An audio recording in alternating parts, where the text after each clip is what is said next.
A successful turkey hunt means turkey breasts for the kitchen. Grab your provider spices. We use swine and covey. Shake them both on vigorously because they're going to go on the Traeger.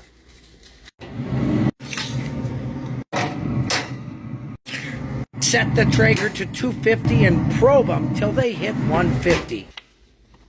Time to make your blueberry sauerkraut chili slaw. Crush the blueberries. Add mayo. Add your sauerkraut and a healthy dash of chili powder. Now for some more magic. Add your Napa Valley olive oil to a hot skillet. Chop your onions and give them a boiling oil bath. Next up, lightly grill your tortillas, which is a must.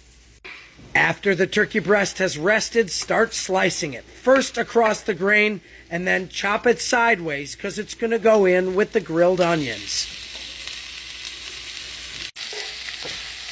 Give it a stir so it soaks up that caramelized onion roux and put it on the tortillas. First the meat, then get to the slaw.